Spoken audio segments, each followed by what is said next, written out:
नमस्कार, मैं डॉक्टर निहार क्रेसेंटा फर्टिलिटी के आईवीएफ कंसल्टेंट हूँ। आज हम एक ऐसे टॉपिक पे बात करेंगे जो कम बात किया जाता है, लोग उसके बारे में कम बात करते हैं। जो इनफर्टिलिटी होता है वो शारीरिक से ज़्यादा मानसिक स्तर पर ज़्यादा असर डालता है। पर्सनल लाइफ को भी हैम्पर करता है और सोशल लाइफ को भी हैम्पर करता है। तो हम उसके बारे में थोड़ा विस्तृत में बात करेंगे आज तक जो भी इनफर्टिलिटी में गुजर रहे हैं, इनफर्टिलिटी के इशू में गुजर रहे हैं, उनको पता होगा कि it is not a short journey. ये कोई छोटा जर्नी नहीं है। It takes a long time, patience, your time and the financial part, the money. So ये सारे चीज़ों को मिलाए तो खाली फिजिकल स्ट्रेस नहीं होता है या फिजिकल कारण के वजह से आपका प्रेगनेंसी नहीं हो रहा है, ऐसा नहीं होता है। क्योंकि जो भी प्रेगनेंसी इश्यूज होते हैं वो मेंटली ड्रिवन भी होता है। हमारे कई सारे हार्मोन्स बॉडी में काम करते हैं, let it be LH, FSH, thyroid, कोई भी हार्मोन मान लो, वो सारे ब्रेन से निकलते हैं और ब्रेन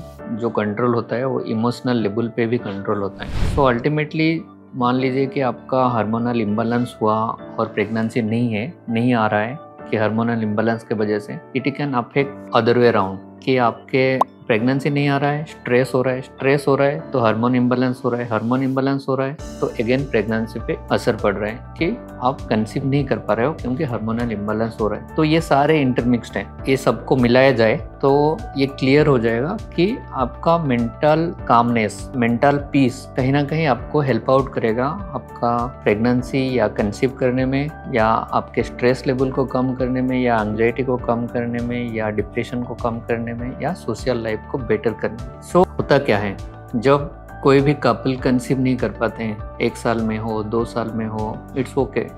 सारे लोग शादी के बाद ऐसे पूछते रहते हैं कि हाँ अभी तो शादी हुआ है, इट्स ओके। बट 1 साल गुजर जाता है या 2 साल गुजर जाता है, तब शुरू होता है फैमिली का टेंशन, फैमिली का प्रेशर। फैमिली के सारे लोग पूछते रहते हैं कि अरे आप लोग क्यों प्लान नहीं कर रहे हो, क्यों प्रेगनेंसी प्लान नहीं कर रहे हो। फ्रेंड्स पूछते रहते हैं कि क्या बच्चे हुए, शादी का तो 2 साल हो गया, अभी बच्चे प्लान नहीं किए, कुछ कंट्रासेप्टिव यूज कर रहे हो, अभी स्पेसिंग के लिए प्लान कर रहे हो, कैरियर प्लान कर रहे हो, कहीं घूमने का प्लान है, क्यों बच्चे नहीं प्लान कर रहे हो। ऐसे करते करते वो स्ट्रेस शुरू होता है। पहले जब शुरू होता है स्ट्रेस, लेकिन आपको अंदर से अंदर वो बात खाया जाता है कि हम लोग तो ट्राई कर रहे हैं लेकिन खुल के बोल नहीं पाते कि हम ट्राई कर रहे हैं फिर भी नहीं हो रहा है। That guilty feeling, guilty of कि नो मैं कोशिश कर रहा हूँ फिर भी नहीं हो रहा है, कुछ ना कुछ तो गलती है, कुछ ना कुछ तो दिक्कत है, आइदर मेरे में है, मेरे वाइफ में है, या दोनों में है, लेकिन वो खुल के सामने नहीं आता। लेकिन तब आता है जब ये टाइम और गुजर जाता है, लेट से 3 साल हो गया, 4 साल हो गया, तब भी जाके दिमाग में घुसता है नहीं अभी जाना ही पड़ेगा, अभी तो कुछ टाइम बचा नहीं। तब तक आप अंदर से अंदर कुछ ना कुछ स्ट्रेस या एंजाइटी में रहते हो। हर महीने चेक करते रहते हो कि इस महीने पॉजिटिव आ गया क्या,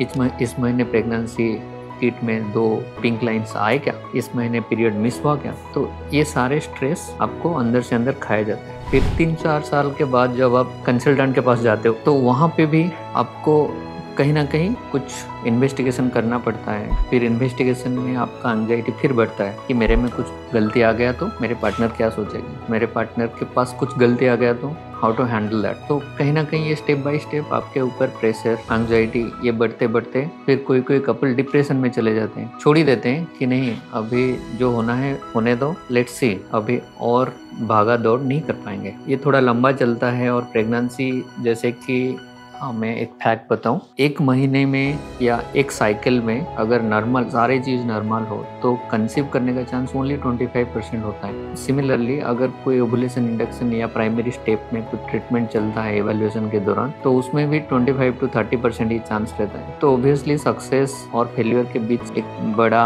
लाइन है कि 30% सक्सेस को लेते हुए आपको आगे एक्सपेक्टेशन रख के फिर से ट्रीटमेंट करना पड़ता है। अगर फर्स्ट साइकिल कुछ प्राइमरी ट्रीटमेंट फेल हो गया, नेक्स्ट साइकिल में जाना पड़ता है, नेक्स्ट महीने भी सेम प्रोसेस रिपीट होता है, फिर इधर ओवुलेशन इंडक्शन हो जाए या कुछ आईयूआई हो जाए। तो ऐसे करते करते कोई साइकिल मिस हो जाए, कोई साइकिल में अंडे ना बने, तो ऐसे करते करते वो टाइम, फाइनेंस, फिर लीव्स फ्रॉम ड्यूटी, ऐसे करते हुए कहीं ना कहीं डिप्रेशन और होपलेसनेस आते हैं। तो लेकिन उम्मीद तभी भी रहता है कि नहीं उम्मीद के साथ हम आगे बढ़े। That impacts your relationship. So धीरे धीरे क्या होता है ना, ये स्ट्रेस के वजह से रिलेशनशिप भी खराब होने लगते हैं। आप दूसरे से अच्छे से बात नहीं कर पाते हो, फिर you try to avoid the gathering, avoid the family members, avoid friends. अगर कोई मिल गया तो फिर वही कुछ सवाल पूछेगा, तो शायद कोई ना मिले तो अच्छा है, मैं दूर रहूं, दोस्तों से दूर रहूं तो अच्छा है, फैमिली से दूर रहूं तो अच्छा है। तो again that impacts in A vicious cycle.